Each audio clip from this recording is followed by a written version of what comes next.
Swastiastu. Wassalamualaikum warahmatullahi wabarakatuh. Shalom, namo buddhaya, salam sejahtera untuk kita semua, dan salam harmoni. Perkenalkan, nama saya Putu Kencana Dewanti dengan NIM 25110110066 pada mata kuliah Filosofi Pendidikan dengan dosen pengampu Bapak Wayan Eka Paramarta, SPD MPD, dan Profesor Dr. Nyomadantes. Pada kesempatan kali ini, saya akan memaparkan argumen akademik dengan soal, yaitu pendidikan di Indonesia telah dihadapkan pada tantangan disrupsi teknologi dan degradasi moral. Bagaimana integrasi antara filsafat dan ilmu pengetahuan dapat melahirkan solusi pendidikan yang humanis dan relevan dengan kebutuhan abad ke-21. Tantangan pendidikan di Indonesia. Disrupsi teknologi seperti proliferasi media sosial dan AI telah mempercepat akses informasi, namun juga memicu masalah seperti disinformasi, kecanduan digital, dan kesenjangan digital, misalnya di daerah pedesaan Indonesia. Sementara itu, degradasi moral terlihat dari peningkatan kasus korupsi, intoleransi, dan perilaku antisosial di kalangan muda, sebagaimana dilaporkan oleh survei seperti Indeks Integritas Nasional pada tahun 2022 yang menunjukkan skor rendah di sektor pendidikan. Solusi tradisional seperti kurikulum berbasis hafalan tidak cukup. Diperlukan pendekatan yang mengintegrasikan filsafat untuk membangun karakter dan ilmu pengetahuan untuk memanfaatkan teknologi secara etis.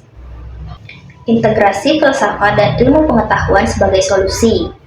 Filsafat menyediakan kerangka etis dan metafisik untuk memahami manusia sebagai makhluk rasional dan sosial. Sementara itu, ilmu pengetahuan seperti psikologi pendidikan, neuroscience, dan teknologi informasi memberikan metode empiris untuk menguji dan menerapkan ide-ide tersebut. Integrasi ini melahirkan pendidikan humanis dengan menekankan pembelajaran yang berpusat pada siswa, etika digital, dan keseimbangan antara inovasi teknologi dan nilai-nilai moral. Pandangan tokoh filsafat pendidikan menurut John Dewey. John Dewey, tokoh pragmatisme Amerika, menekankan pendidikan sebagai proses belajar untuk pengalaman aktif, bukan pengetahuan pasif. Dalam bukunya Democracy and Education pada tahun 1916, Dewey berpendapat bahwa pendidikan harus demokratis dan relevan dengan kehidupan sehari-hari, mengintegrasikan filsafat dengan ilmu pengetahuan untuk mengatasi tantangan modern. Terhadap disrupsi teknologi, Dewey mendorong learning by doing yang dapat diadaptasikan ke abad 21 melalui proyek kolaboratif berbasis teknologi seperti coding, etis, atau simulasi sosial. Ini melawan degradasi moral dengan membangun keterampilan sosial melalui interaksi nyata, bukan isolasi digital. Pendekatan Dewey relevan untuk Indonesia, di mana pendidikan progresif dapat mengintegrasikan teknologi lokal seperti aplikasi edukasi dengan nilai-nilai Pancasila, menciptakan solusi humanis yang mendorong kreativitas dengan tanggung jawab sosial.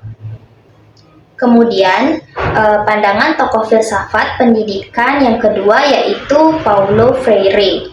Paulo Freire, filsuf pendidikan Brasil, dalam Pedagogy of the Oppressed pada tahun 1968 mengadvokasikan pedagogi kritis dengan membasiskan siswa dari pendidikan bank atau pengetahuan sebagai deposito, menuju kesadaran kritis tentang realitas sosial.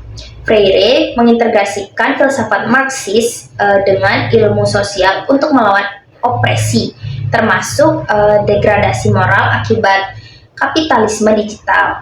Dalam konteks Indonesia, ini berarti pendidikan mendorong dialog kritis tentang dampak teknologi seperti privasi data atau kesenjangan informasi, sambil menggunakan ilmu pengetahuan seperti analisis data untuk memetakan masalah moral.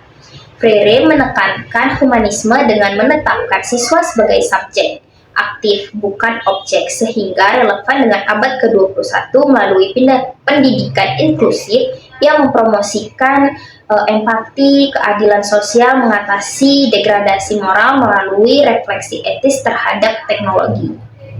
Baik, sekian pemaparan argumen akademik dari saya. Saya ucapkan terima kasih banyak dan mohon maaf jika ada salah kata.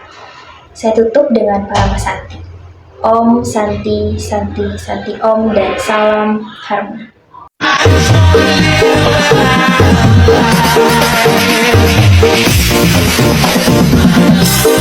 All this like it all being high.